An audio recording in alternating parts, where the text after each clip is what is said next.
Afternoon once again. I'm tired.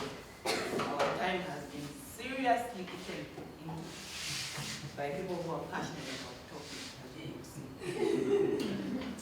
So for me, I'm summarizing was it the third or the fourth? It was the fourth. The fourth. It was the fourth meeting, and it's success God's way. So first and foremost, we are all believers. So we believe we can do things in God's will and in God's way. So it's not just about me being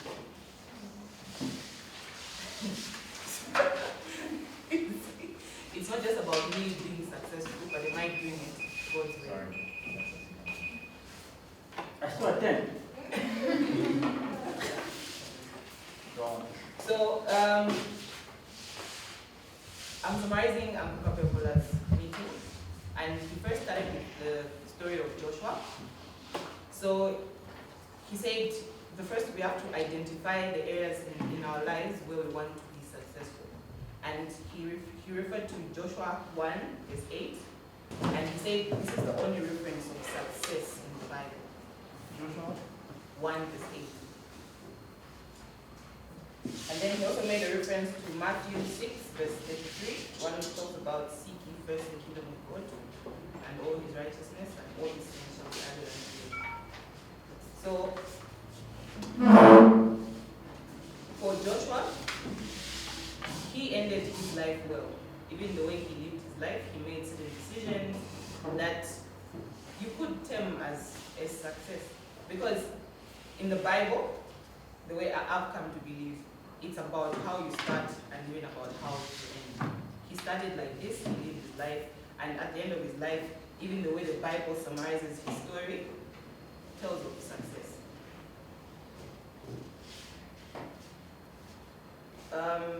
We were told he used to meditate on the word, and he did repeatedly what the word says. And Joshua 24 verse 31, which summarizes how he ended his life, the verse says, and Israel served the Lord all the days of Joshua and all the days of the elders that outlived or overlived Joshua, and which had known all the works of Joshua, heard what he had done for Israel. So Israel had served the Lord all the days of Joshua. If that's not a success during that time, I don't know what it is.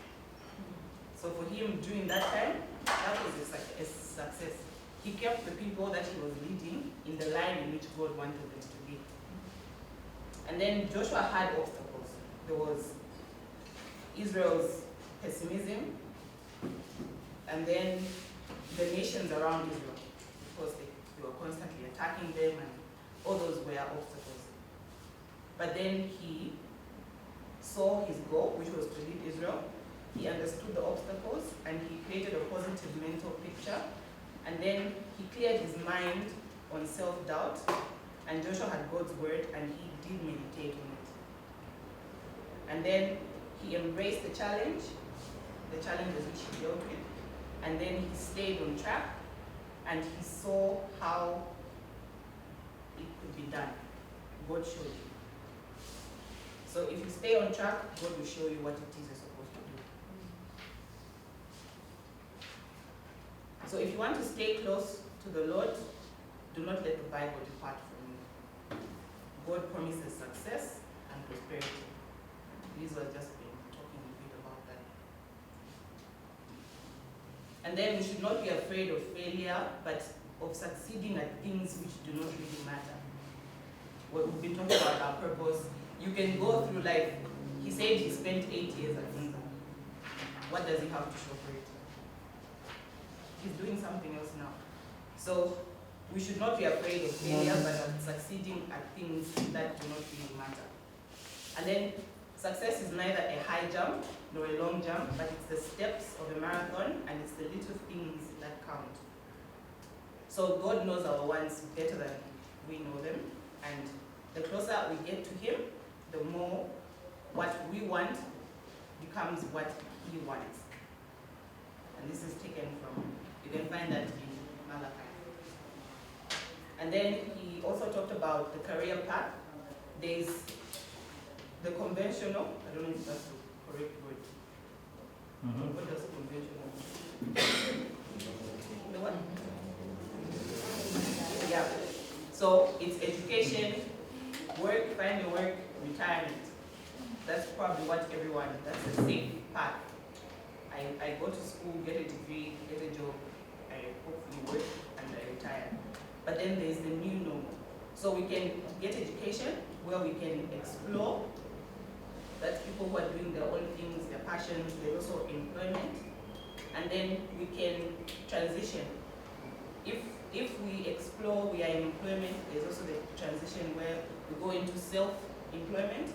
There's where we have a portfolio of, and that's a mix of paid and unpaid work. That's things that we like to do. The people who like to volunteer, the people who like to do what they like to do. And then there's retirement. So during this transition period, we are preparing for retirement as we go there. And then during the transition, we emphasize this, you have to save. It's very important. We also talked about the nexus. I won't really go into that because it's been covered by the people who came before me. It's focusing on your passion, your mission, your profession, and your vocation. So where those things meet, that's the purpose. Your passion, your mission, your profession, and your vocation. Where those things intersect, that's your purpose. And then we also have to understand the will of God.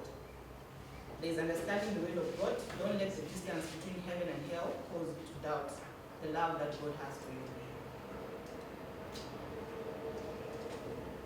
And then be sure of your personal salvation. That's first and foremost.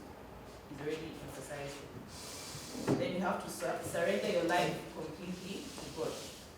And then you live a life that is separated from the world. He emphasized that. Then be sure you are sincere in whatever it is that you do. And you search the scriptures for God's will. Then you communicate with God in prayer. And then you pay attention to the leading of the Holy Spirit. Then you look for God's guidance in the normal circumstances of life and the counsel of spiritual friends. And then God wants us to know His will, and God never uses someone greatly until He tests them. So the hardest part about fully trusting God for many of us is learning to accept His timing instead of our own. That's a quote from Dr. David Jeremiah. So the question that I'll pose to you is, are you prepared for God's success rather than your own? Success God's way rather than the path that you have plotted for your future. As this is how I'm going to be successful. Is it in line with God's will? And then there's a bit about taxes. So taxes there's a lot that we can talk about, but then I narrowed it down to the taxes that we are most likely to encounter in our everyday life, and also those who want to do businesses and stuff like that. So there's value-added tax. I don't know if you understand what value-added tax is. It's a consumption-based tax that is levied on the supply chain at each point where value is added to a good or a service.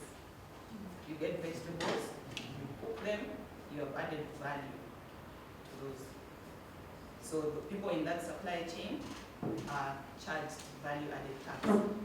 Unfortunately, it falls on the end user.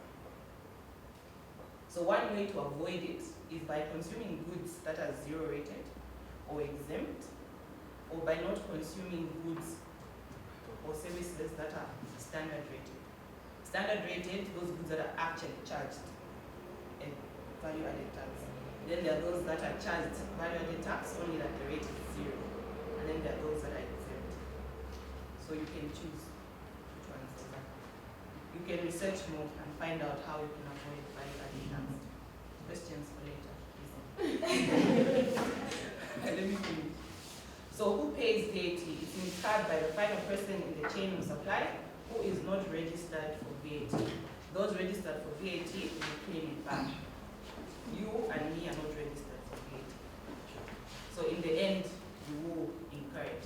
Those in companies, they register for VAT. So as they pay that value-added tax, they are able to claim it back. There are some intricacies that are involved there. The next tax is income tax, and it's a tax on profits made by limited companies. So those people like Kalichi Pictures who are running their businesses and they're earning income, and any of us may want to start our own thing, we have to pay income tax. So income tax is defined as accessible income accessible income. Okay, Income Tax Act defines accessible income as the amount of personal income liable to tax, which may be included in an assessment, which remains after allowing deductions to which a person is entitled under the provisions of the Act. So it's not that we tax everything. There are certain things that they allow you to deduct. So what they are going to tax is your final profit in terms of businesses. For me who's employed, it's my salary, total earnings. So those who have businesses, there are things that they will allow you to deduct from that profit that you earn. The expenditure, which is incurred wholly and exclusively for purposes of the business. Businesses like his, where he said it's a family business. Food is coming from there, fuel is coming from there, paying workers is coming from there. It's like it's a pool of money, and then they are saying it's a family business, but then under taxes, you have to separate. So you can't say, we've incurred office rent, we've incurred all this, we've incurred, I paid for my fuel, I paid for my own rent, I bought food. Things that you incur, which are not for business purposes, we add them back to the amount which we have to tax. We add them back to your profits. For us, we don't consider those as expenses, and then they are added back to be taxed. So there are a lot of things that you can. And then losses that are incurred within a certain period. And then there are capital allowances, investment allowances. There is approved fund deductions, payments in respect to technical education, subscriptions to professional bodies, people who are accountants. I don't know if photographers have a professional body to which they subscribe, but accountants have that body where they pay monthly or yearly to renew your subscription. That is allowable. You can deduct it from your profits. And then donations to approved PBOs. Those PBOs are public benefit organizations. Things like orphanages. So if you make a donation, you can say, as a company, we made this donation. They will allow you to add it back to your profits, or to remove it from your profits for the reason of taxing. And then deductions for bad and doubtful debt. And then deduction for employing a handicapped person. What rate?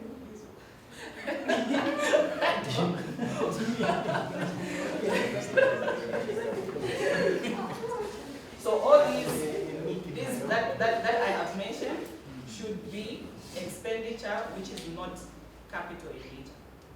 So there are times you say we bought a car for the company.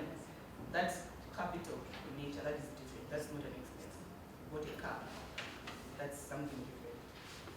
The next tax, real quick, is pay as you earn. I'm sure most people are familiar with pay as you earn.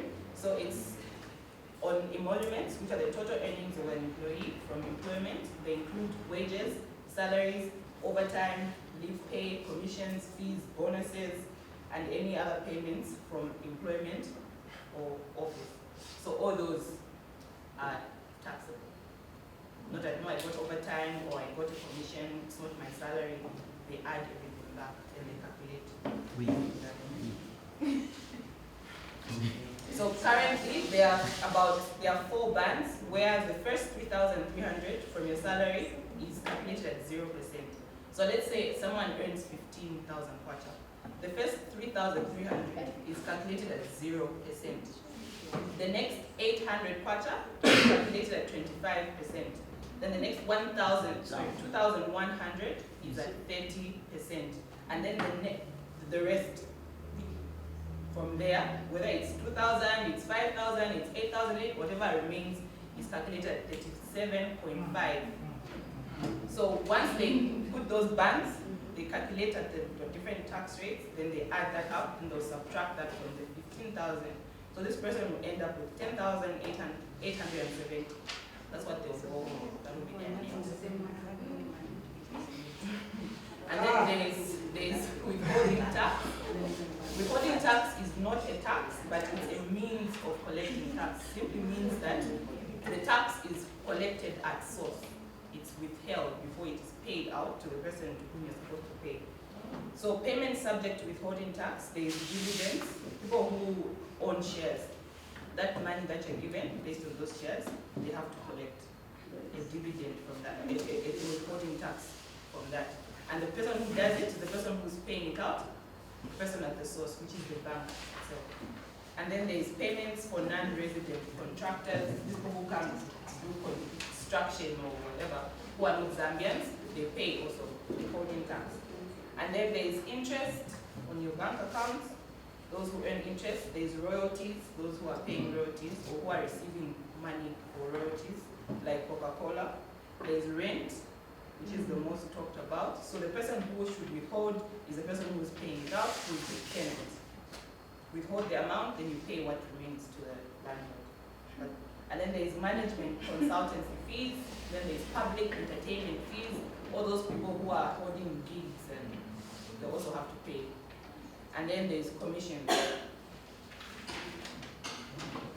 Then the last two, there's turnover tax for small businesses or those businesses which earn less than 800,000 kwacha per year. And then there's property transfer tax. It's the tax paid on property transfer, land or any improvements on it. So, sorry, it's the tax paid on property transfer. And then those which include land or any improvements on it, shares issued, mining rights, intellectual property, etc. And then the final one that we may be familiar with is presumptive tax, because I realize some people may want to own buses, these public buses, or those big luxury coaches. Yeah. So you're under presumptive tax. What does that mean? So it's used to dealing with incomes or activities that are hard to tax, e.g. the informal sector. So it's most commonly used for buses, transport, taxis, things like that. So that's it for me. Yes, ma'am.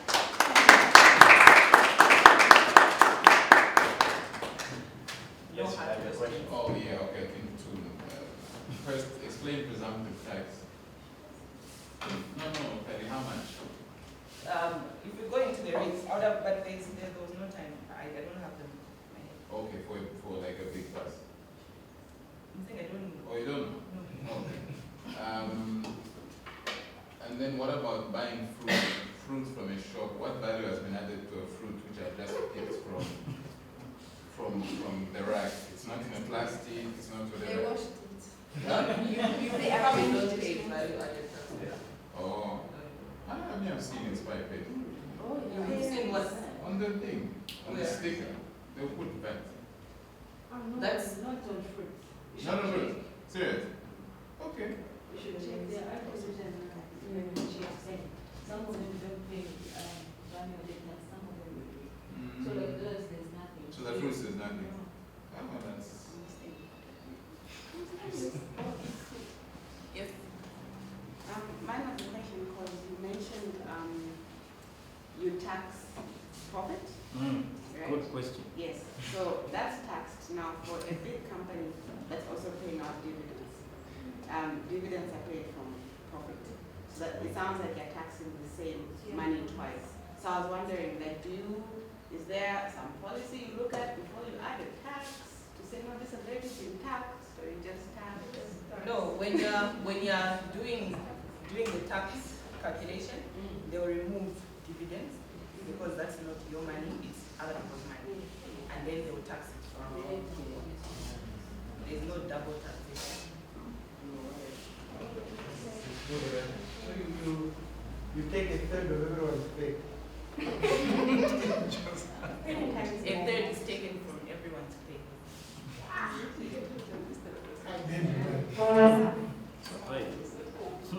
Any other questions? You mentioned undervalued tax, the best way to go by picking up items that perhaps don't have any value.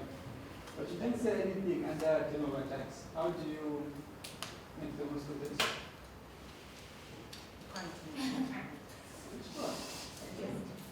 No, turnover tax, the only difference is that it's calculated on your gross. So because you're earning so little, it's different from these big mining companies or people who earn more than 800,000 where they have so much profit, you know. Those are profits, by the way, or maybe everything. But basically it's profits. What you earn as a company is profit. You can't say you made so much, you remove your expenses, you remain with the loss and say you've earned. You haven't. The reason I'm asking this is because of the presidential debate between Barack Obama and Mitt Romney. Barack Obama announced that he makes about $3 billion and he pays 22% tax. Mitt Romney announced that he makes $14 billion and he pays 14% tax. So I wanted to find out how he managed to do that. No, it's probably the different taxes that they pay. Different taxes have got different rates and different sectors. Maybe he's in the farming sector, like in Zambia. Farmers are exempted a lot. They pay very little tax.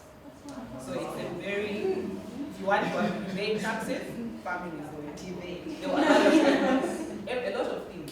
Tools, capital allowances, everything you are allowed to remove from your profits at the end. So it depends. Yes. I need to talk about refundable tax. I just needed to know a bit more about the refundable tax and what is the Refundable tax is tax that it's in two ways. Like for VAT, you have to be registered for value-added tax, and that value-added tax is not your money; it's the government's money. But then, if you pay for it or you incur it as you are doing business, you've paid out. You've bought those goods. Someone charged me VAT, but then I'm buying those goods and I'm adding my own value to it. Because Zambia wants, they want businesses to grow. So they will give you back that money that you incur. But that's only for companies that are registered for value-added tax, not just anyone. Yes, there are all those things. You have to prove, blah, blah, blah. And then for pay as you earn, if you are, during the course of your employment, pay chance, they may have calculated it wrongly, or, you know, you may have, maybe you overpaid. At the end of your employment, you can go back to ZRA, they'll do a calculation for you, see if there's any tax refundable to you. Most often than not, it's very... You're owing. And then also, tithe, the tax that you pay on your tithes, for those churches who give receipts, blah, blah, blah, they'll give you back that money, the tax that you paid on your tithes. Yes? So, for example, I have a company and the stuff which I've been buying for the company, which is coming, which, how do I put it, because of the stuff I'm buying, I'm not making a profit. Not like the capital stuff, but stuff which, and hypothetically, I'm buying it from my friend Casella, who has a company and can charge a certain rate, maybe a higher rate, and then we share the difference. Does anyone follow up on such things? Yes, there's a unit called transfer pricing.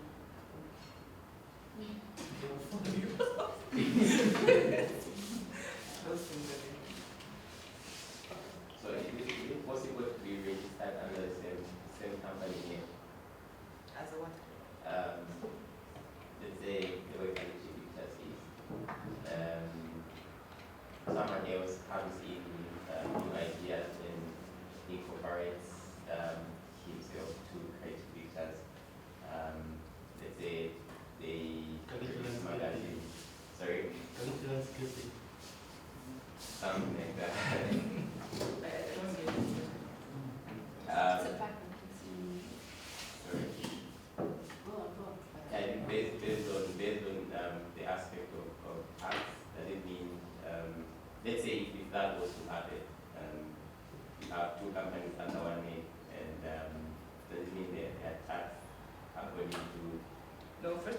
have two companies under one, unless that is accepted by PAPA. You can't have two companies under one. You can have a mother, then there are subsidiaries or whatever, but then even those are taxed. They are individual. So whatever the landscaping is making, whatever the noted together. Because for taxing, how do we tax? Unless you say it's Kalichi Pictures, we offer landscaping, we offer this, we offer that. They will have one tipping.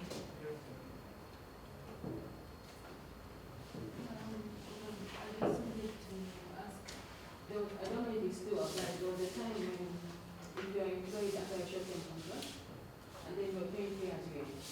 When your contract ends, you can go back to January and claim that money. Is it still, does that still apply or do you not apply? Actually, for those who always get short-term contract jobs, you can always go back. I don't know if it's still there, but there used to be something before.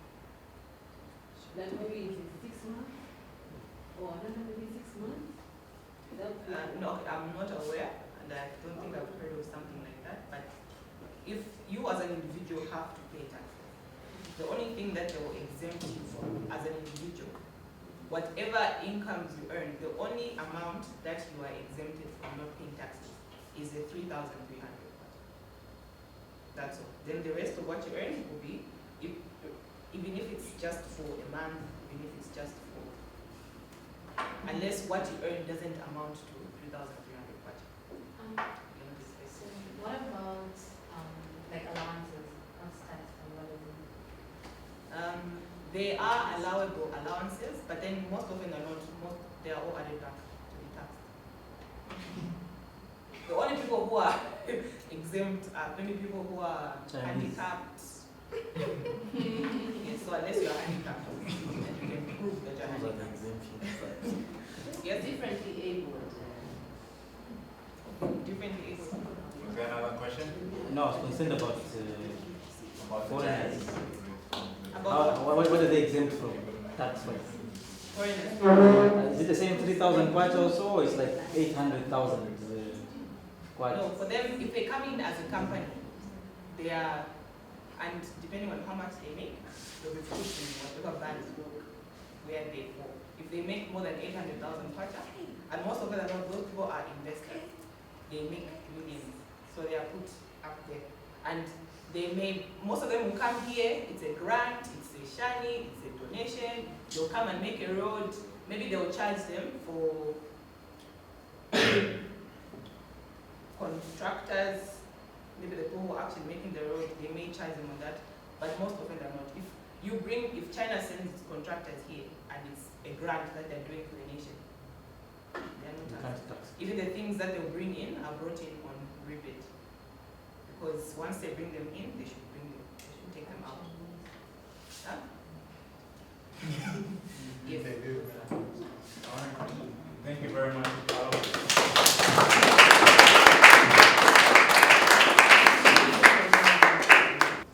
Now, what I would like to do, or what I plan to do, since this is like a feedback, this is a feedback session, what I'm going to do is, and maybe I think I know why this was given to me to handle, because I've had that battle, okay, dreams versus needs.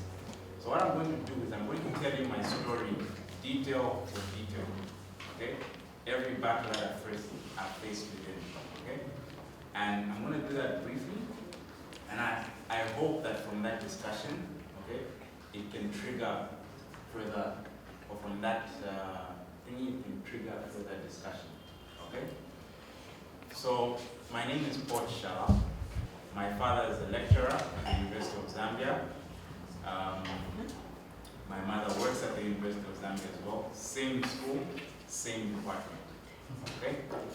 My older sister is married at the moment. She studied development studies. And then after doing her master's, she hasn't really worked. So she's basically a housewife, a mother, which is nothing bad about that. It's only that herself has been trying to get a job. Then my younger sister recently finished, she's working as well. Now growing up, for you to understand this, I was the problem child. Okay? My sisters were the sharper ones. Results come back, number 3, number 1 for my sisters. For me, I'm the last 3 of the class. Most likely. Not the first 3. Alright? And that defines my life all the way through primary school, all the way into junior high school, okay, senior high school. For some reason, I thought I would take pures, so I stayed in a pure class. What happened was I did fairly well in most subjects, in chemistry and physics. I came out with what? 7 and 6. Okay? So now the thing is, even before the results came out, okay, I went to my parents and I said, I've not done well in terms of flunked chemistry. Okay? They're like, are you sure? No, maybe. I'm like, don't even do this baby stuff. I flunked. Alright? So when the results, even before the results came out, I had already registered to receive mathematics, chemistry, and physics. Even before the results came out, I registered for the next year. You know, like your gap year? I was already set to write at the end of that year. Okay, so I redid that, I passed, I came to UNZA. Now, UNZA, I didn't really know what I wanted to do, to be honest. I think I'm one of those whereby, from the time you're young, you just copy what your friends say. Just listening to the group, oh, I want to be this, I think that sounds pretty cool. I want to be that. That was pretty much me, okay? So you can understand that when I get to UNZA, I still don't know what I want to do. And I don't know if she remembers, but she was doing demography. She had just graduated. So I researched from those who had graduated. What do you do at UNZA? Yada, yada, yada. And from the stories I was hearing, like, you know what, I'm going to do demography. Okay? And I'm probably going to minor in development studies. So I get to UNZA, and I picked demography, development studies. And since you want to major, if you want to major in demography, you have to pick mathematics as well. So I picked math as well. And I go in, and not really like demography. Funny thing is, the one course that I only picked as a filler course, like I had 2 courses, but I need 4. So which one am I going to pick? Sociology. That's the one course I actually loved. The rest I actually went for. Like, okay? So yes, I ended up majoring in sociology. I graduate from UNZA. Thankfully, immediately we graduated. Kaumba, his older brother, and I, a friend who was working at World Vision. Just at that time, we wanted some interns. So we got a job, 2 months there. Immediately after that, another aunt, Mrs. Nandazi, was working at EAZ, Economic Association of Zambia. She wanted an intern. So immediately that gig was done, I didn't stay home for like weeks. I was out again at EAZ. Now it's whilst at EAZ that I realized I'm just forcing myself to do these jobs, from World Vision to EAZ. And I thought, I was like, you know what, I really like sociology. Why don't I go back to the university and tutor? You know? So I was set on that. My contract came to an end, they offered me to stay on. They're like, we like you, you can do well in my head. I'm like, yeah, you know everything. I hate this. So I left. Went back to UNZA where I tutored for 2 years. Within that 2-year period, I traveled to Zimbabwe. I had a grandmother there, who I found running a nursery. This big, okay? And when I heard her story, she just started, she went out to buy plants, and she just didn't like how expensive they were. She's like, this can go for much cheaper. So she goes back home, literally that very day, gets plastics from her kitchen, not even like the conventional black plastics, puts soil in, puts plants in, and puts them outside her gate. And her children confessed this to me. They laughed at her. What are you doing? But from the small money she made there, she invested it back, and then invested it back. Now she has a whole piece of land. She's running a lodge. She's supplying plants to people at a big scale. So when I heard her story, I was like, wait, so you started that small. Now, the thing is, this whole time, I loved gardens. Or even at home when it came to chores, I loved watering. Okay? I loved all of that. So I've been sitting on it, I can actually do something with it. So I come back to Zambia and immediately for my next pay, I go into Bookworld and I buy books on garden design, on landscaping. Like, you know what? I'm actually going to invest in this. So 2014, I start. And what that does is, it goes well. a few months later, I'm like, I need the practical side of things. So I look online, are there any landscaping companies that are there? I didn't know them.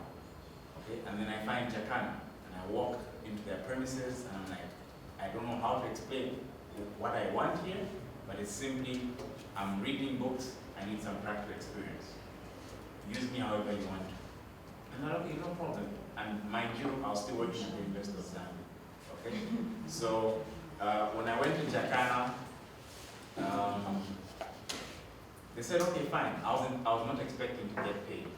So what the agreement was is for me to give them my tutoring schedule at UNZA, and in those moments when I'm free is when I will go to Jacana. And that started. Now, when I started there, most people didn't know that I was studying, that I had a degree and I was working at the university. Okay? And I liked it that way.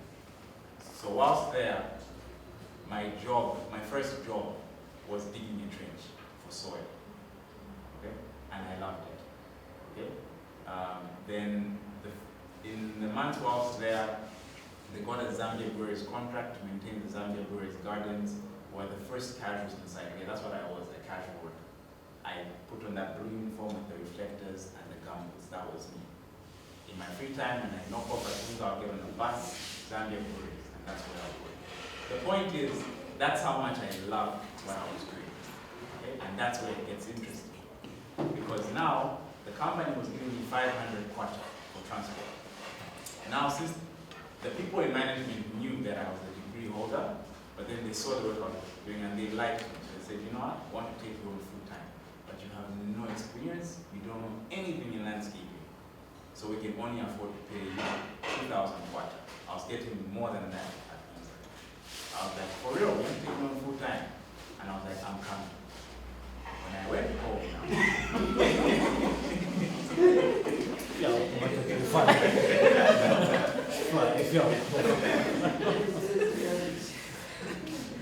when I went home now to explain that I'm leaving this job where I can just become a lecturer, bringing in just at STS level, 15,000 kwacha for starters. That's where you start from. And I'm leaving this, okay, to go continue working at Jacana, earning at most 2,000 kwacha. It didn't sit well. Especially that I was already applying for a master's abroad. I already got an acceptance, or that was left as a scholarship, okay, within sociology, right? So you can understand, I was already being told, you're not being serious with your life. So why are you throwing it away? Right? Right. So, I stood on that ground because I was like, you know, this is going to work out. So I go to Jacana, full-time, 2,000 kwacha, all right? Then acceptance letter comes out for UNZA because I also applied for UNZA for a master's in development studies.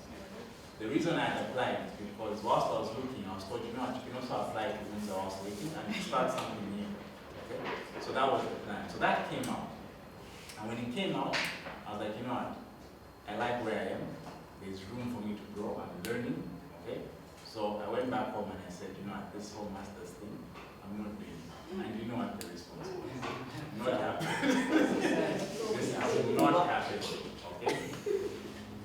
I was basically told if you want to do this landscape thing, do it after you've done your master's. Then you can play around with your life however you want.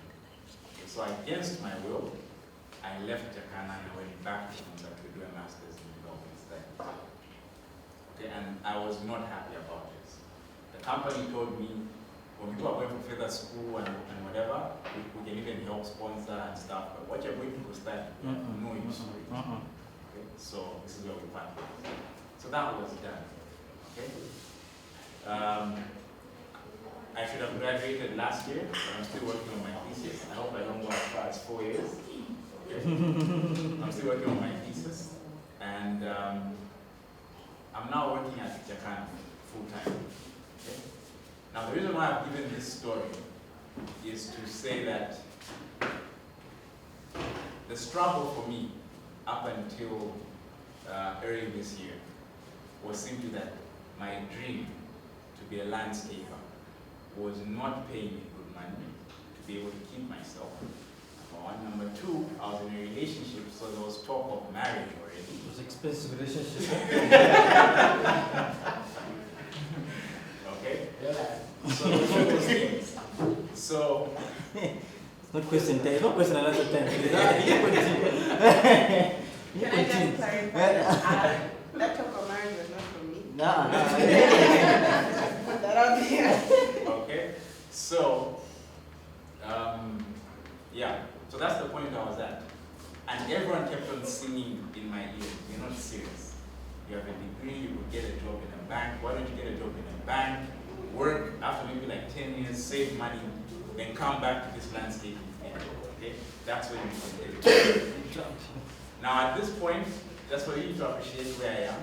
Most of my friends are working. A lot of them living on their own. Okay, I'm still in my parents' house.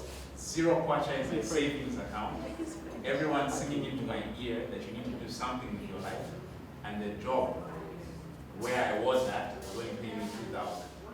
Okay, so I'm in a place where I want to pursue this landscaping thing, but I know that this may not mature for the next 3 years, 4 or 5 years or something. Okay, so you know what? I think they're right. I might as well just, apply to a bank or something like that. So that's the backstory to this discussion about dreams versus needs. So that's like really, really personal for me. Okay. Now, in these meetings we've been having here, I've come to learn and appreciate a few things. Okay. And the first is that.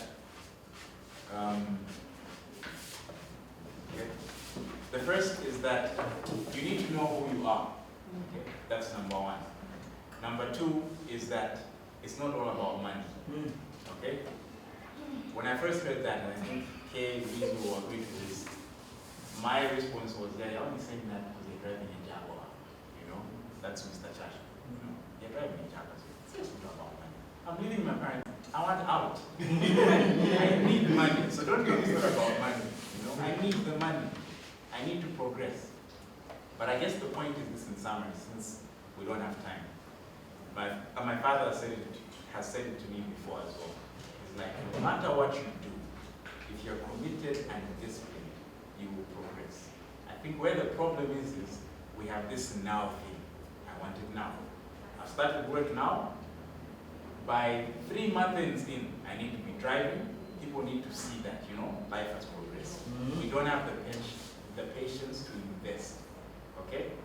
So that's number one. So then I can understand why in one of our meetings we'll be told it's not all about money. Know who you are. If you know who you are, you know what you're supposed to be doing. If at that point in time you're sweeping, then you're set. Okay, you're on your path to being a fulfilled person. And what does a fulfilled person do? Just like Lizu said, you then become a more disciplined person because you love what you do. So where everybody else is reporting for work at 8 hours sharp, because you love what you do, even if it's just sweeping, you're there at 7:30. What happens? You begin to stand out. Not even intentionally, because you love what you do. So because you love what you do, you're able to make the sacrifices necessary. Okay? Where another person will require to be paid overtime to do certain things. Because you love what you do, you can work till midnight. And if your boss says, no, I can't be able to pay you, like, no problem. Let's do this again. The point is, with time without you realizing, you're actually investing into your, what's the word? Into your, yeah. I think you understand what I'm saying. Okay? So what happens then, without you realizing, those around you, especially if you're employed, see it, okay? And then elevation comes even without you pushing after it, okay? But the thing is, if that elevation doesn't come in the next 3 years, you're still a happy, fulfilled person, okay? So the point is this, again in these meetings we learned, okay? We learned that there is no point in trying to glorify God in a job that you don't have. Why not start by glorifying God in a job that you have? Okay? So instead of me complaining that, you know what, I'm in my parents' house, I need money, I need this, why don't I glorify God in that very same position that I'm in? Be a better son, be a better brother. I'm a Jakana, I'm getting very little money, be a very good employee. Okay? And because I'm in the place where I'm supposed to be, and it's more for my God than anyone else, God is no man's debtor. He's the giver of every good thing. Okay? And in His time, He will, what's the word? Yes, He will reward, yes. Okay? So this discussion of needs versus dreams, okay? What was learned or what was shared, which was very difficult to accept, I can sit here and say, I agree. And sadly so, I never believed until it happened for me. So coming back to my story now, okay? So I'm at the tail end of my master's, okay? I'm thinking of getting married. I'm still in my parents' house, 0 quarter to my age, all right? I need a job, okay? I tapped into the advice that was given, not only with my mentor, but even by very good friends around me, which was simply that, and I think I'll read this. If you're in a position where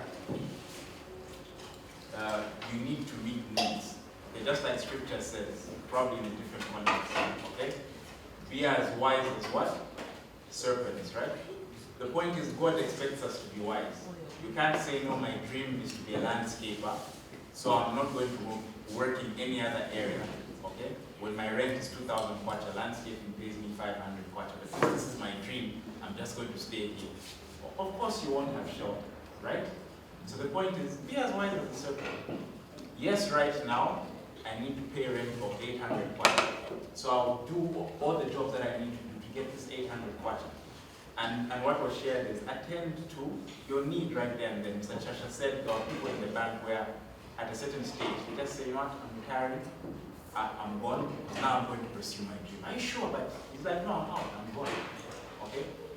So from that, at that point now, I was like, you know what, I'll start applying elsewhere. This landscaping thing, you know, for it. I started applying. And there was a chance of me getting a job at a bank. I applied to Jakana in this November, December last year, 2018, and it was quiet. I was like, that's probably a sign that this won't work. So February this year, I get a call back to go to Jakana for interviews, for whatever, okay? And there they offer me a job, okay? The pay fairly okay, all right? And since then, up to now, responsibilities have grown. But I need to share the reason why responsibilities have grown and the reason why even my pay has grown a little bit. It's got nothing to do with the way I work. Of course, yes, they're looking at the way I've been working in these 2 months. But what was taught to me by my employers is that the reason why they trusted me, okay, when they brought me back with the responsibility that they did, and the reason why that responsibility has increased is simply because they saw my passion. The first time I came, a degree holder digging trenches, you have passion, okay? So the point here is simply this. Whatever it is that we want to do, the conflicting needs that we have, if you know what you need to be doing, that's the starting place. If at that particular point, okay, you know that it can't pay my bills, faithfully serve the Lord in whatever He's given you. You cannot glorify God in a job that you don't have, okay? So if right now all I'm doing is sweeping, do it well. If I know I want to be a storyteller like He used to, okay, then start saving. He's given us all this wisdom and principles to start saving. Yada, yada, yada. I think I've talked too much, so I think it was going to end there. But the point is, conflicting needs versus dreams, okay? They shouldn't actually be conflicting. One is actually there to help the other, all right? So, I'm done.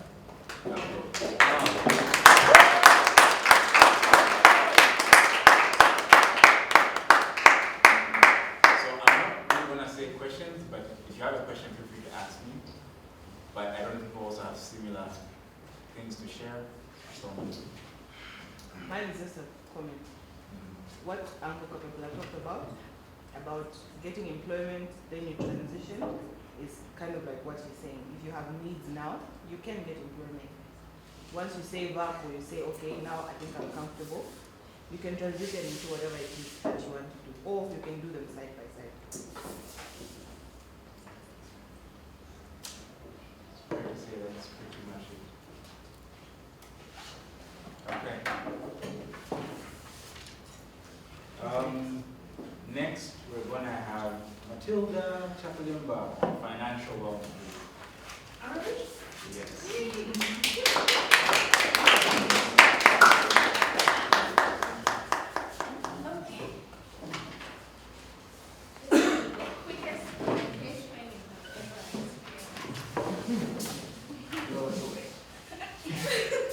Okay, quickly, can I just have all of you stand up, please? As in, do you have enough money for 2 months? Come down from So sit down if you don't. If you don't have money for what? For a month? To survive for a month.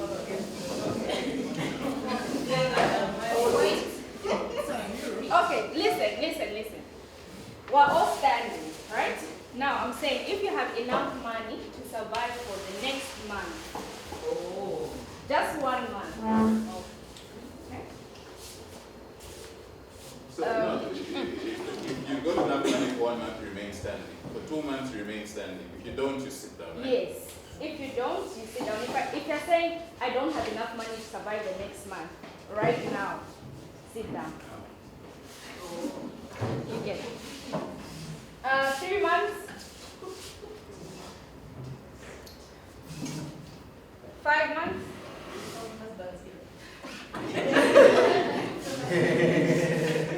7. So we can only survive up to 7 months. Maximum. Almost all of you start at 1. If you can't survive even for the next month, sit down. That's why I'm sitting down.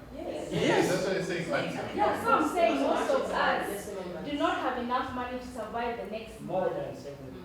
You get what I'm saying? So that's why most of us are. That's how bad our finances are. We can only go for an extra month. Okay, so quickly. So what sort of feelings do we get when we don't have money? When we're broke? Huh?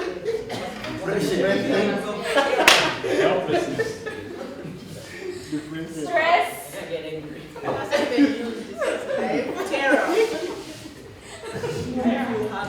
Okay, so yeah, sometimes when we're broke, we're angry, we're stressed, you're angry with your husbands, your partners, stress over fuel and things like that. So our financial situation applies to, or it has a contribution to our health, if I can say that. And unfortunately, we haven't really been trained to handle our finances. Growing up, clean this place, do this, take that plate where. But have you told me how to keep my money? You get what I'm saying? We haven't taken time for it. We haven't put out a plan. Okay, so I'll start eating healthy.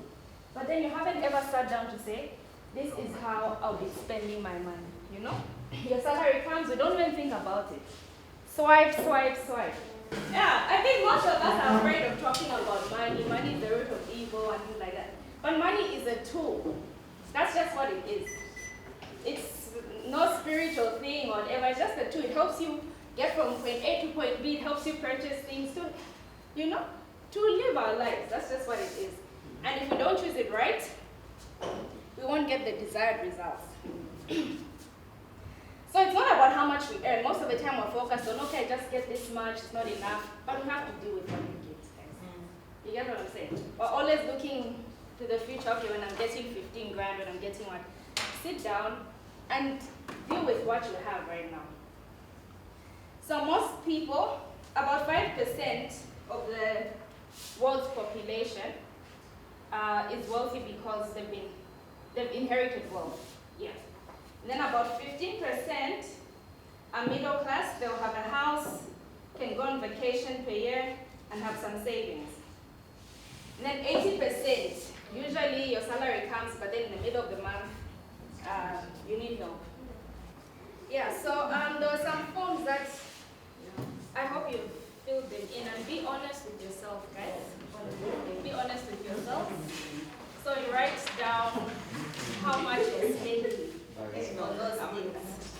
Yeah, so be honest with yourself.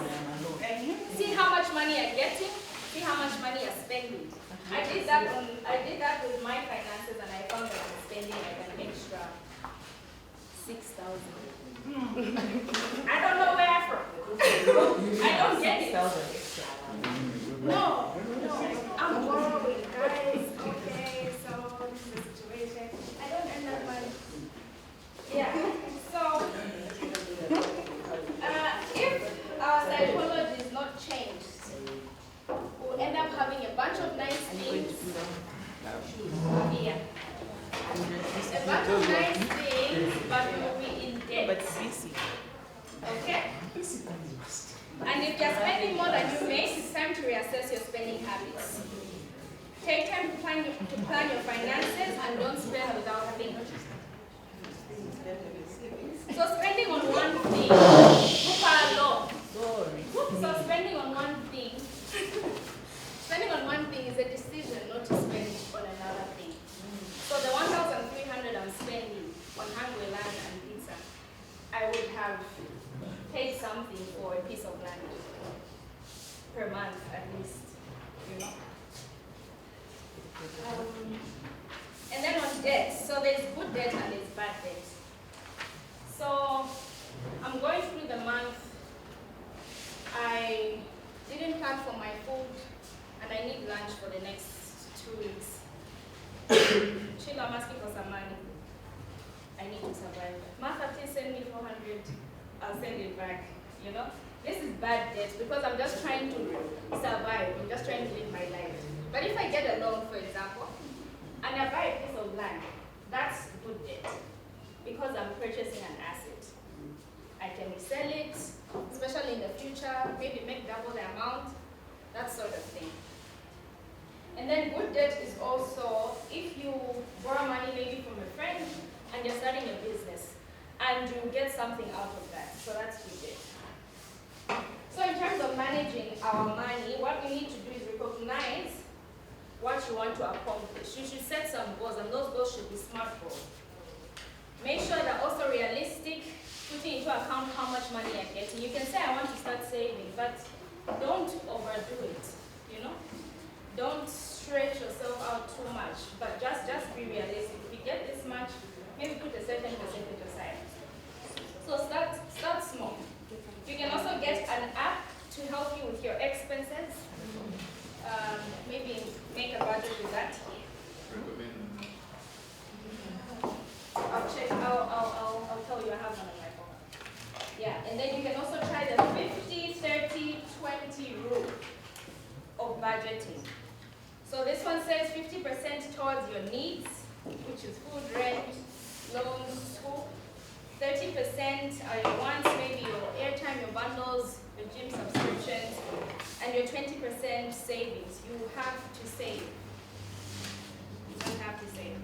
So then when you have your income, your allowance, whether it's from your family members or your salary, if you're not good at spending your money, try using envelopes.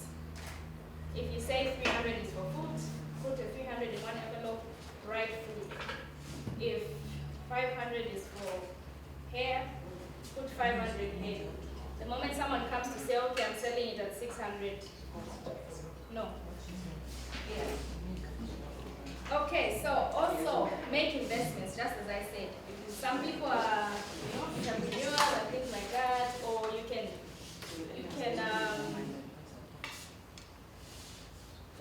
buying and selling, you can also put money into an investment account and gain interest on it.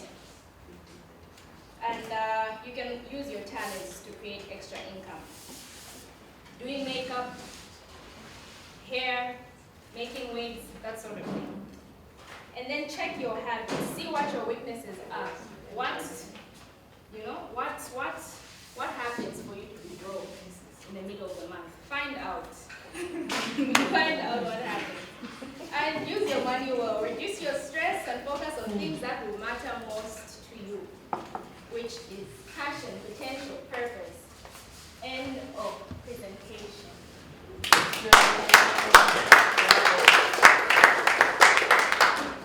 Any questions?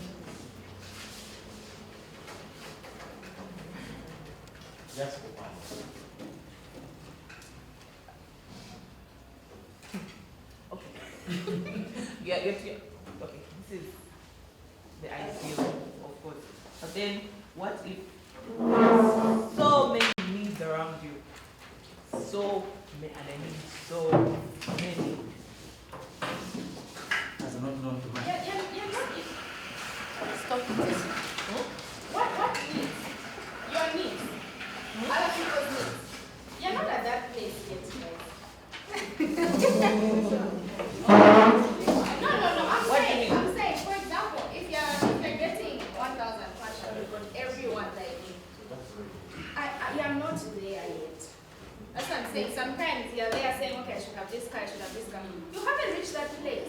You're at 1,000, you haven't reached the place to take care of other people. That's what I'm saying. Be honest with yourself. And with them. And with them. Yeah.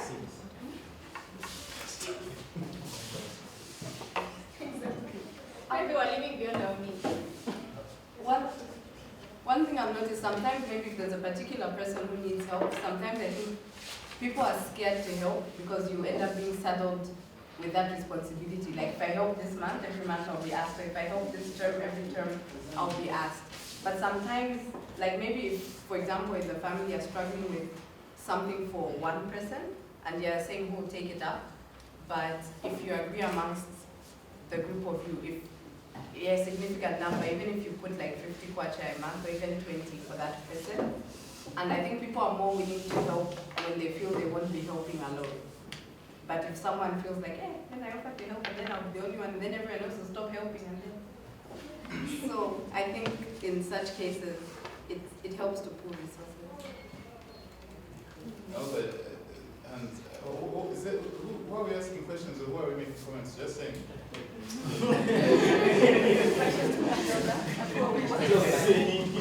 Anyway, so just to add on what she's saying, at my church, right?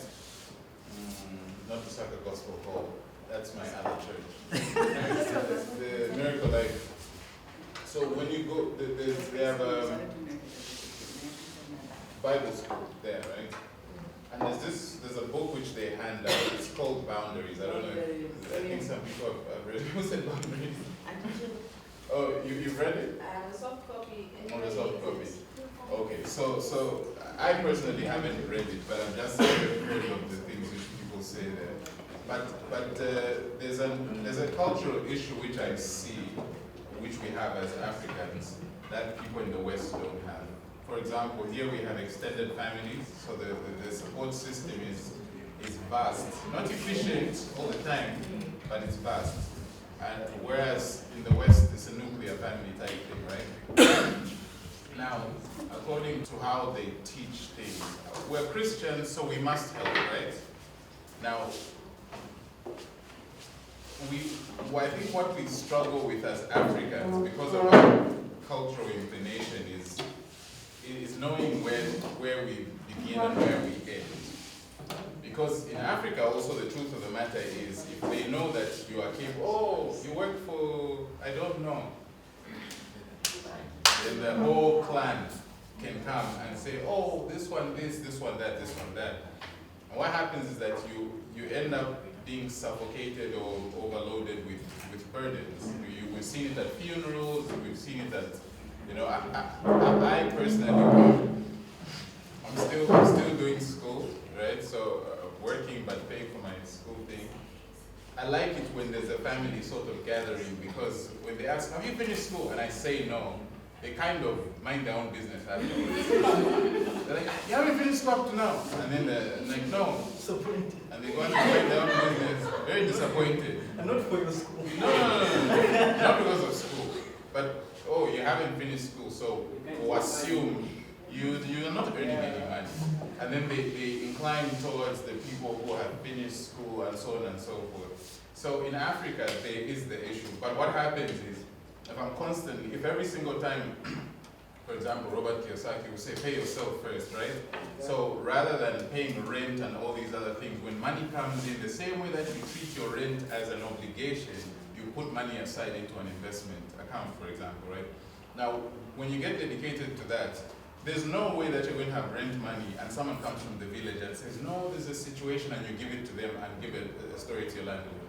You say, this I cannot do. But we don't do that for ourselves. And what happens is that in the long run, because we're being good people, we're compromising our future also.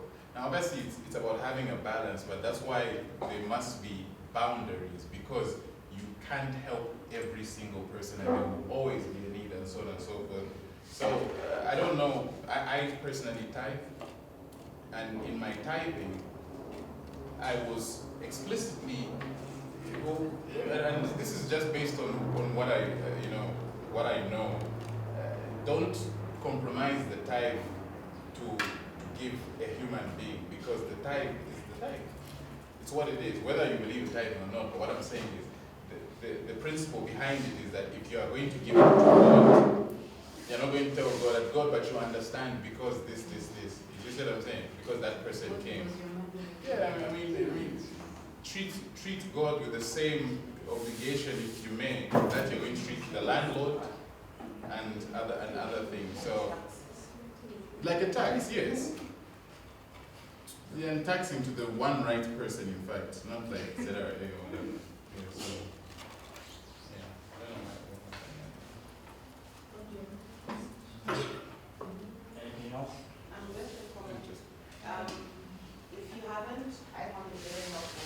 The book, Courageous Man in Babylon, is a good way to help you start sorting out your financial problem. The Richest Man in Babylon. And if that book doesn't help, you give your money to me, I'll be dispensing it to you as you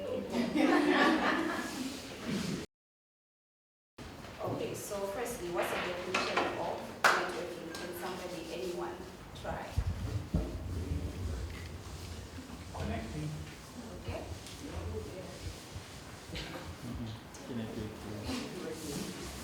Interacting. But with purpose, not just a. Okay. So who wants that review? Is it business networking or? Sorry? Is it networking in business or? What's that? Connecting. However you understand it. Interacting, connecting for a specific purpose. Okay. Yes. Okay, is there any purpose specifically that you would think of why you would connect with people? There is, for example, connect people. People can use us. What's the social capital? Okay. Connect with people. I know someone. Not that we use them would be very bad. Yes, we use them. In those terms. Okay, so yeah, everything, all that put together is what networking is.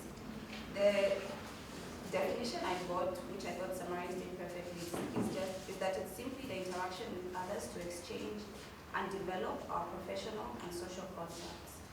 So, for the most part, networking is looked at from a professional point of view. But then, as we are believers, the social contacts we have, it's very important to look at the social contacts we have because, as has been alluded to earlier, the people you interact with define who you are. And because networking is a deliberate effort to go and connect with someone, it is very important that we look at it as it helps in defining who we are. Okay, so then, next is, I won't go into how we network, there's a lot of notes on that. I can send a screenshot or a picture to everyone for that, but I'll go into the benefits, which is why we network. Okay? So firstly, the first reason why we network is to help others. So a lot of satisfaction can come from knowing that you helped someone achieve something. We've all had experiences where you've helped someone achieve something and it's a very satisfying thing. So besides being the person who deliberately goes to someone to get information, it's also a situation where you deliberately offer help to those who need it. Okay?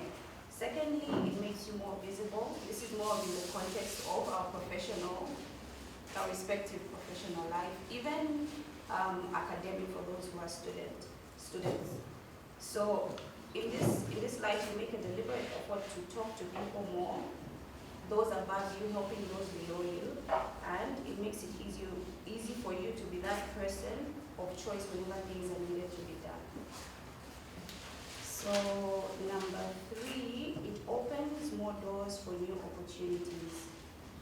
So for those who are working, sometimes our work is not enough to speak for us. We need to interact with humans for us to be seen. And it allows us to sell ourselves, sell our ideas. And for us as Christians, it's an opportunity to preach the gospel as its ultimate goal, for believers. And then number 4, it expands your network. So especially for us who are working, it's so much easier. But then for those who are students, now I think is the time. If I had known now if I knew then what I know now, I would have started doing this much earlier, because if you start networking at an early stage, it helps you with getting jobs, and with the same thing we've been talking about, realizing this discussion we've had here, just this small interaction has opened up my eyes, and I hope everyone else to be able to see that it's important that you know what you're supposed to do and eventually achieve that. Then number 5, which is the last thing I have here, is it influences things more positively. So sometimes in life and at work, all you need is just a nudge in the right direction to help you. So back to what we've been discussing, just Lizu and everyone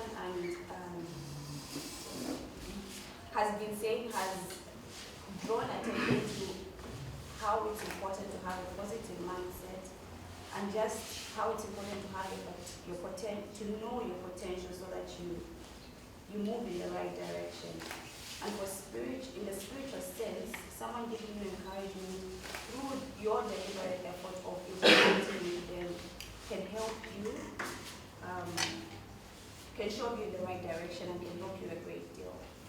So that's that.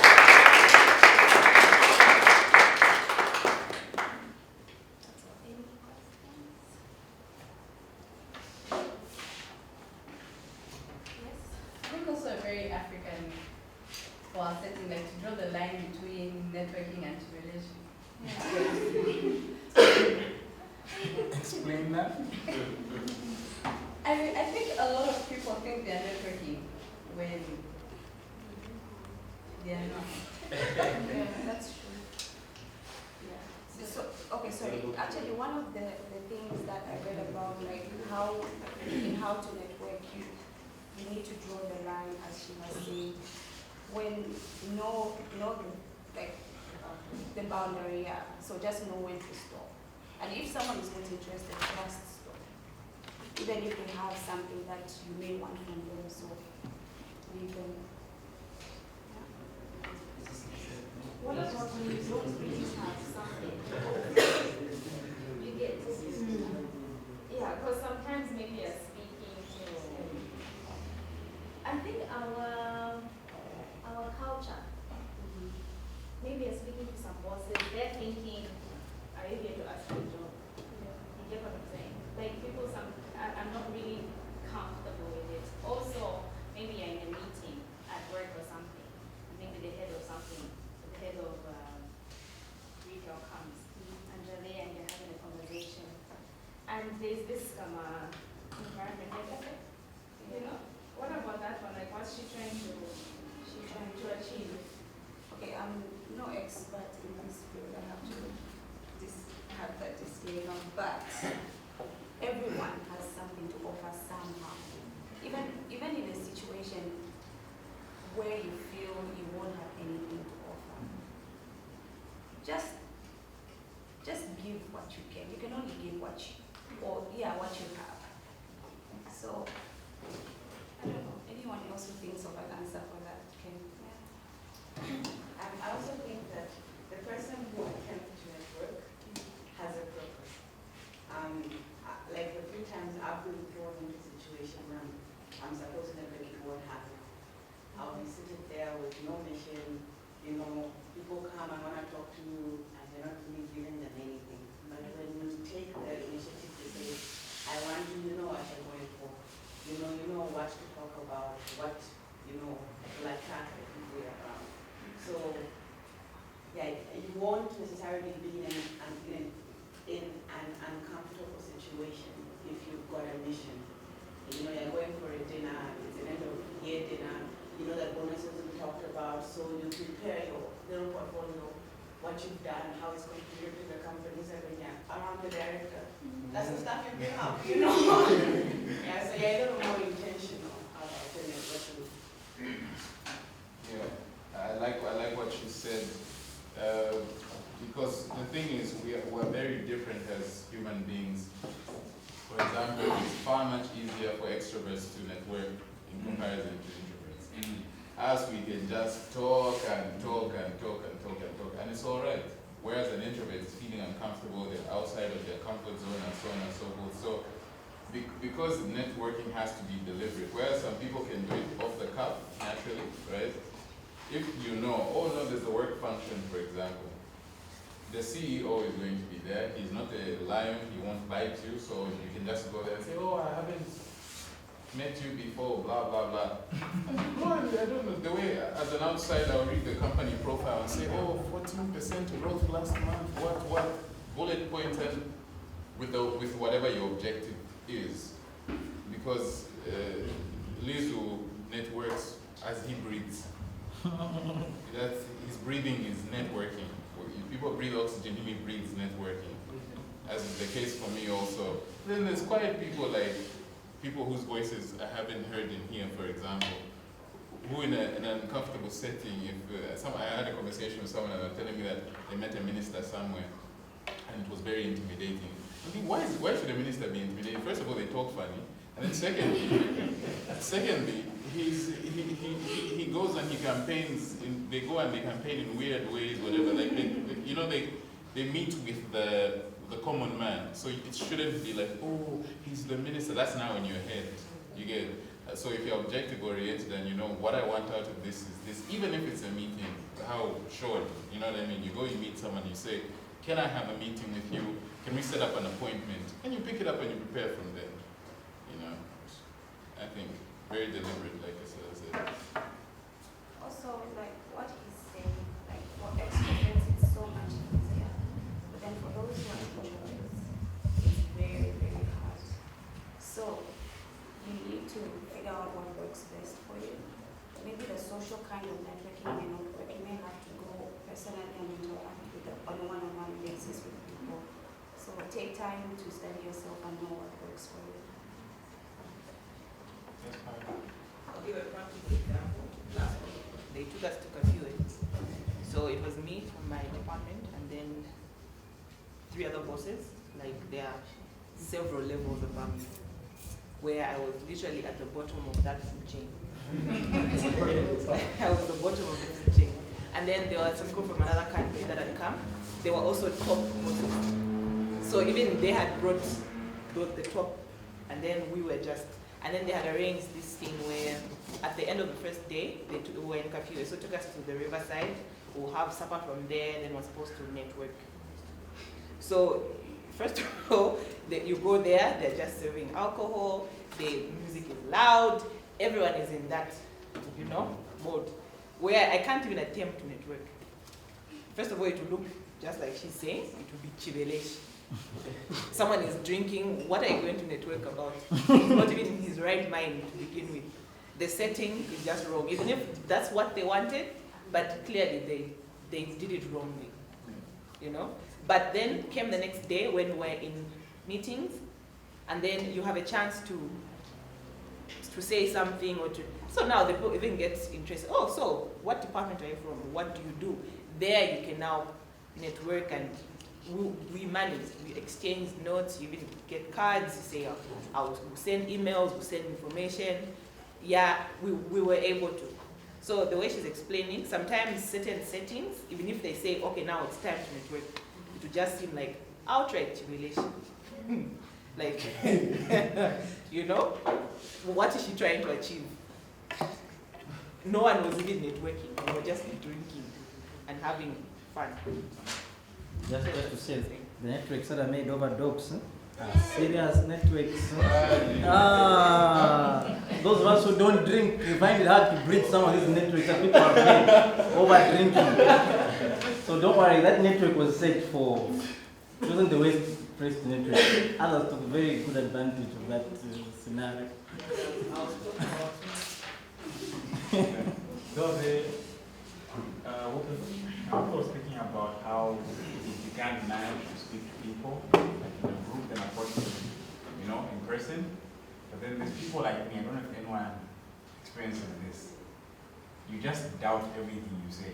So even one-on-one, you're busy bicycling, and you need time to sit down, write some notes, look at them and say, okay, those are my thoughts. Then I'll say you go, But it's just like on the spot when one-on-one, there's this voice inside you saying, dude, you're not prepared for this. Abort, That's very strange. That's very strange coming from you.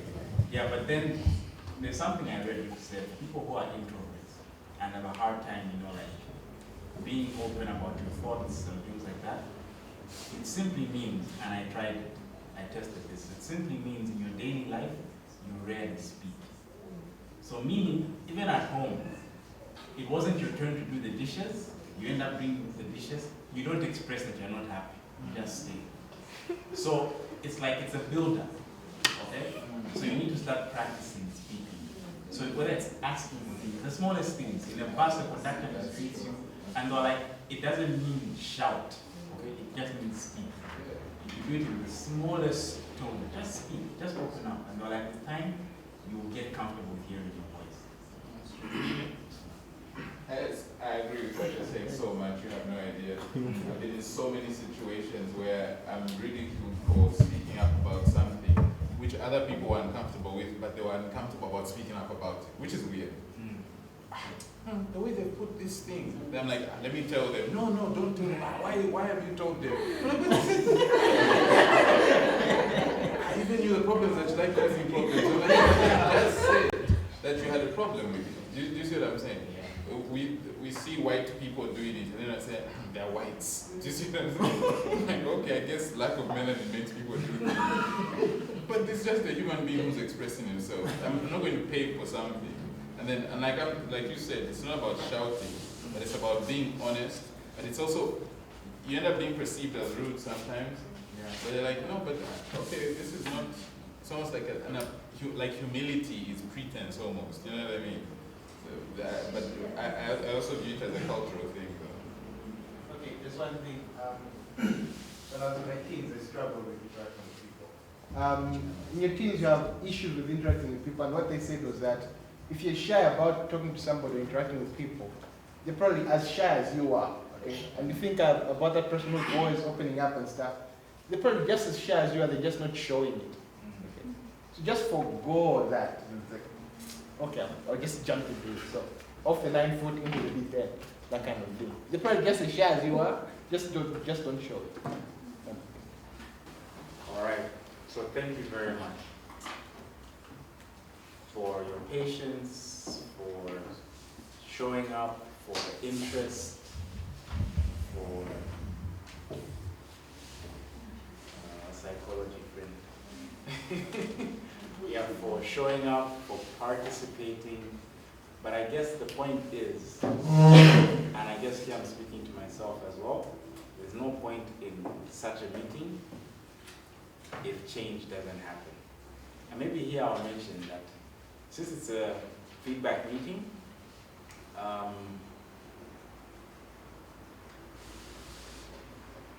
told myself I'll be waking up early. And then something within myself convinced myself that, don't just wake up early, but exercise when you wake up early. It's been how many months now? None of that has happened. But every morning there's I'll start tomorrow sort of thing. I'll start tomorrow. And on the poster, for those who saw the poster, which is why I picked on the quote at the bottom, because sometimes it's not that things are difficult to do, just that we haven't started doing them. Okay? So sometimes you don't look for big plans. Yes, planning, don't try and plan things out, just start. Start. And if it's exercising, if it's waking up early in the morning, don't say I wake up at 03. If you're supposed to be up on a normal day, if you're supposed to be up at 06:30, start with 06:15. Fair enough. Work your way to 06, 05:45, 05:30. But it's supposed to be up at 06:30 and like you're not going to wake up at 3. Your body is used to 6:30. Okay, and I guess it's the same with exercising. And here I guess I'm speaking to myself. I'm going to start exercising, but I want to start with 100 push-ups. No, start with 5. Okay? You get to a point where 5 is easy. My friend, keep quiet. You get to a point where 5 is easy. Okay? And then you move up. So the point is, these are things that we know. But again, the point is, we just aren't doing it. So it just starts with doing it. So, Mati, are you doing that stuff you're speaking about? The money, saving, you started? Good. Okay. That note. I started, like after our last meeting. Okay, so thank you very much. Thank you very much for coming through. Next time, bring someone along. Okay? On top of that, share what you appreciated from here with someone else. Okay? On top of that, if you think there's anything personally that you think needs to be spoken towards, approach Matilda, okay? Or Matilda, or Lisa. You know? Yeah, or yeah, mostly her. Okay? The idea of all this is just so that simply change starts individually. So we can criticize ourselves as a nation. Zambians, you know, Zambians. The thing is, you're a Zambian. So you're contributing to all of those things you're complaining about. So if you're not changing, or not, we are all not changing. Mami Chilu, the floor is yours. You know, this is, for me, next to heaven, this is my place. I'm very thankful for everybody who's taken the time to show up. Thankful for everybody who's volunteered themselves and said something today. I'm personally overwhelmed, extremely overwhelmed. It's when they say, I hope I get this right. Success is when you achieve something for yourself. Significance is when you achieve something for others. And let's all strive for significance in life. Success is myself, what I achieve on my own. But it's when you, Lizu's word, when your purpose is bigger than yourself, that's where you need to be. That's what you need to realize. When your purpose is something you can contain, then think twice about it. It might not actually be your purpose. Your purpose should be something so big that you get to a point where you say, Lord, without you, I cannot do anything. That's where we all need to be. We all need the strength. It's the Lord who's given us this thing, and it needs to be at the point where all of us just realize that without Him we can't do anything, and we need to rely and depend on Him every day. I'd like to summarize what everybody has said, but because of time I'll try not to, but there are key things that I picked out from Kasapo. Gratitude. For me, that was the highlight of everything that he said. We can say whatever, we can do whatever, but when we get to a point of gratitude, the point of gratitude in our lives actually does attract blessings in our lives. It's when you begin to realize and be thankful for even the tiny, tiny things that you begin to realize who exactly we are. What we need to remember as children of God is we're not just bare human beings. Let me give an example of something. Okay? What is this? What is it used for? Drinking.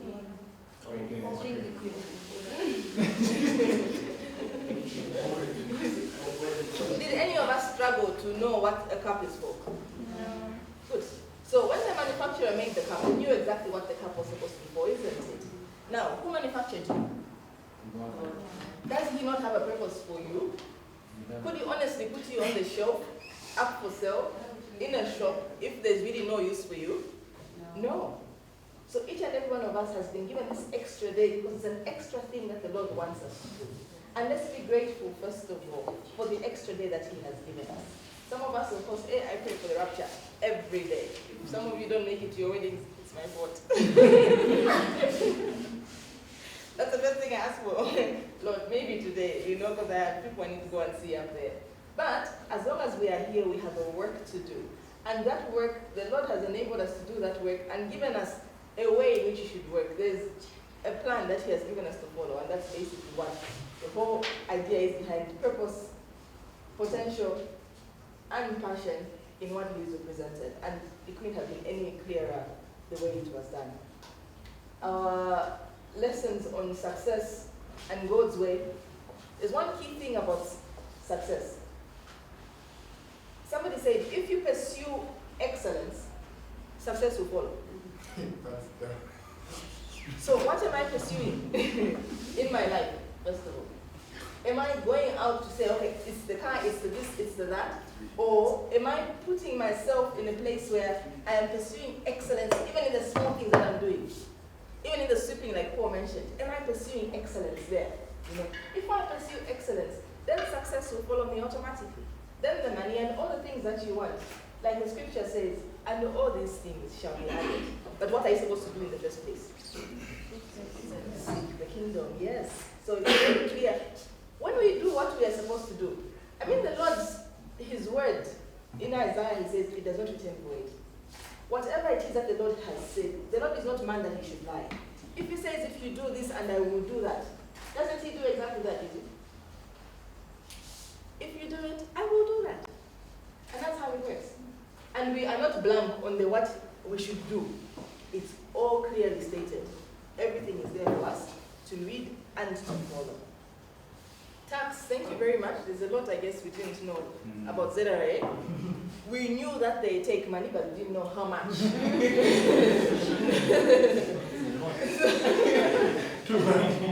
So the whole idea was not just for us to walk out of here now and know, yeah, ZRA are really taking money. But it's tomorrow, who knows? Today it's Kalichi, tomorrow it could be somebody else starting a business around here. You need to know. And maybe it could be some money that you can go and claim from ZRA. You need to know that as well. And now because we've also learned about networking, if you have any need for any extra information at ZRA, you know exactly where to go. The whole idea of being in this room, all of us from our mixed different backgrounds, is so we can establish a network, Networking doesn't have to be all big, Southern Cross Motors, CEO, Zesco, MD. No, even in here, there are so many networks in here, that have worked.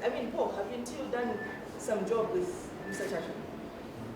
Outside here, he called me one day and says, there's a young man, give me his number, and they established their own contacts, and it worked from this very room.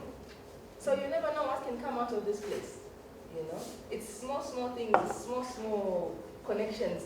Don't ever underestimate any connection anywhere you go.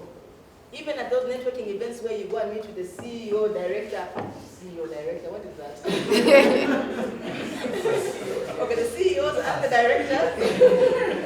When you get there, don't go and find his secretary or the mailman and ignore them. They might be the key person at that organization.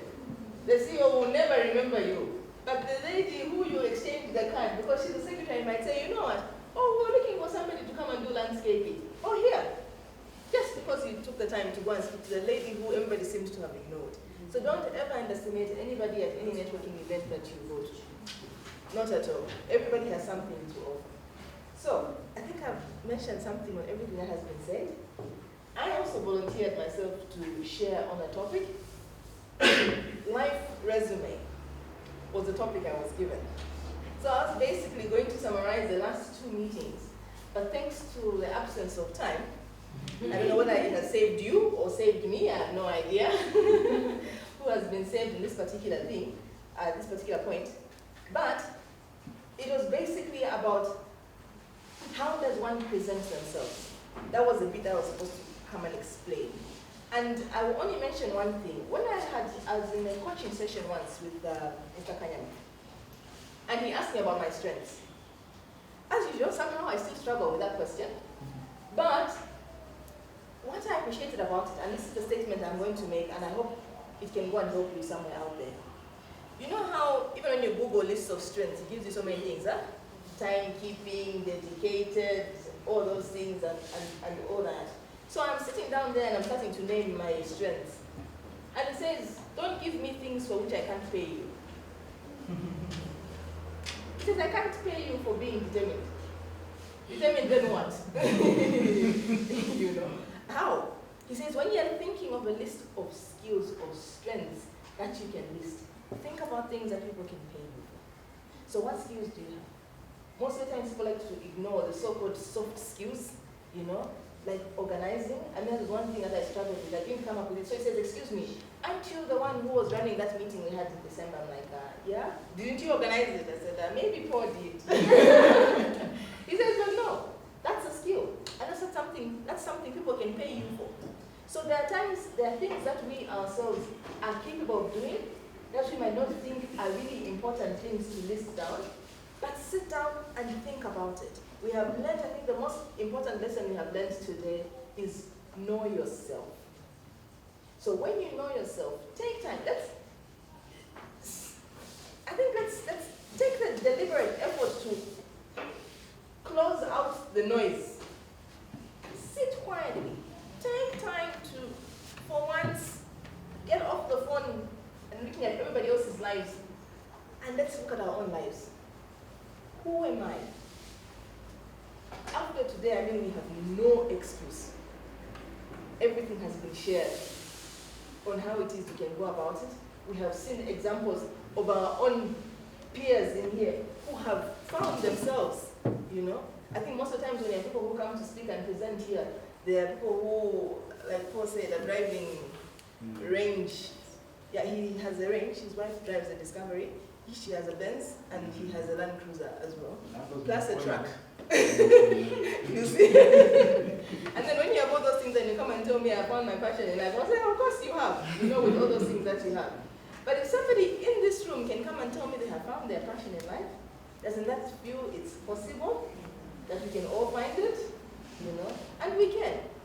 And we can. Don't wait until you get to my age to discover some of these things.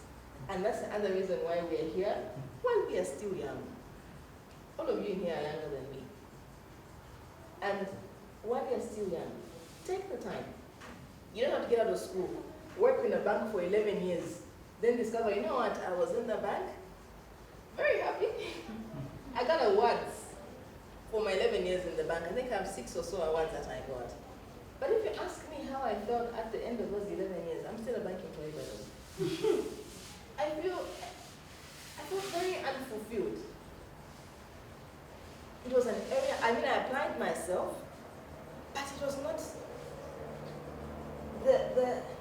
the feeling I get from standing here right now. It's not the feeling I get when I walk into the bank every morning, you know? And that's where the difference is. So while we're still young, let's discover where we are going. I know some of us are getting degrees for our parents. That's normal. You know, get those degrees, but still, always know who you are. When you know who you are, you will know exactly what you need to follow. Time has run out. Let me end right there, but I will add an extra sentence when I'm done. Let's get to the confusion at the table here right now. Where do we start? The earliest comer, like we always do. Who was the first person? She doesn't count.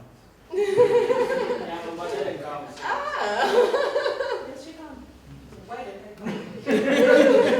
Because we She pay was you. driving, I mean, what we, yeah, remember? Not even what she's She driving. left me at the entrance. She was driving, I mean, yeah. I was driving,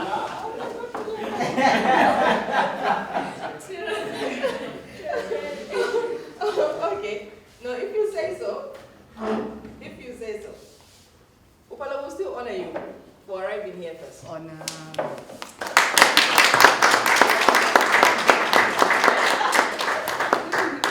And like Mrs. Nzenga, I think says, time management is something we have really focused on here. Time is extremely important. You can, oh yes, sorry. Even the camera. And you can always make You can make more money, but you can never make more time. Yeah. So let's value time, huh? Let's always value time. Secondly, I was still debating. But Danny, for being left, you can have this.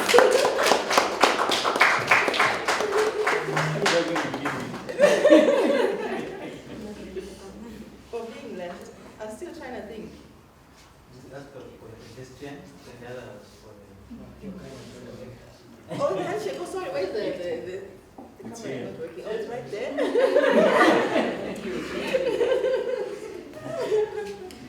Yeah. No. Kasap, you're making this one very difficult. For identifying with the writer. Norman Vincent Peale. We shall honor you. Wait, Not only for that, but for being the very first volunteer, and for the hopeful thoughts, I think, around positive thinking. It was a really good opener, I mean, for all of us. And like they always say, the first cut is the deepest. I guess what you say will probably be something else to remember the most. So,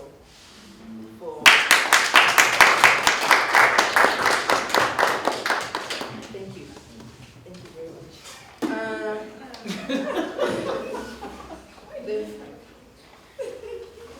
I almost forgot. First timers.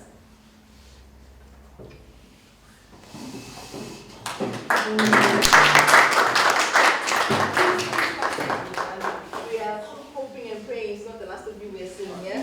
We're very excited to have you. Thank you so much for coming. Thank you so much for coming. Then, You've been here before? hey! No. Anyway. You come here the first time. Not I mentioned first time here. Yes. Thank you. You wanted a handshake, why? Yes, thank you. Thank you. I've always heard about anything, but that would be prior or after it's passed. Like, oh, yesterday. Oh, wow. Oh, no, it's good. It's good you came. We shall honor you with something more.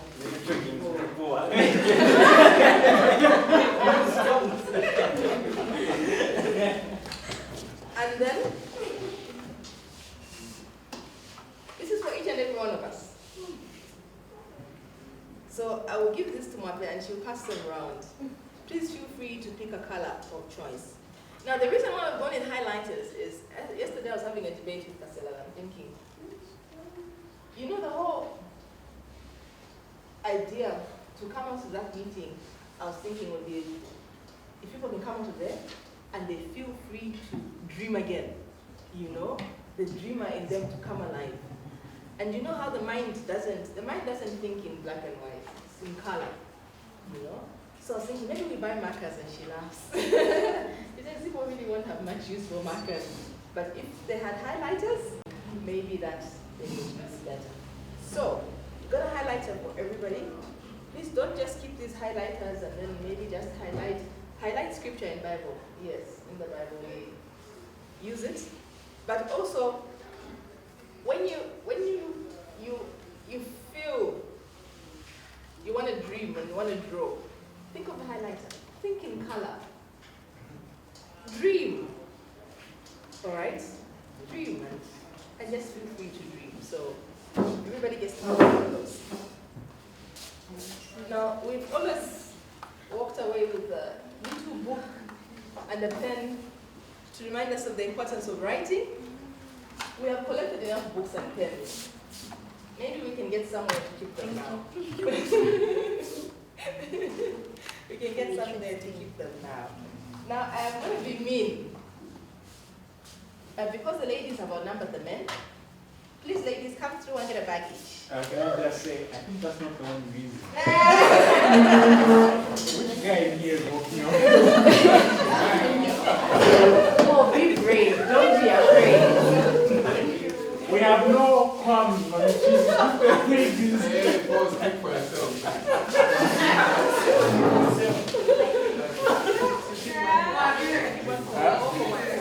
Hold on.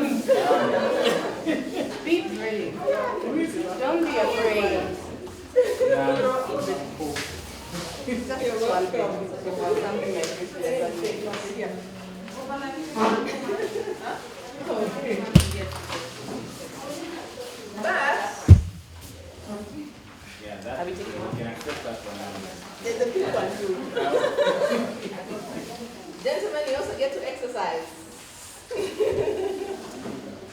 You're welcome. Sorry?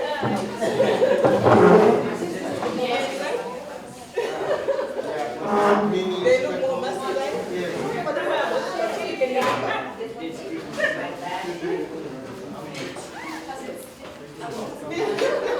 These are more masculine.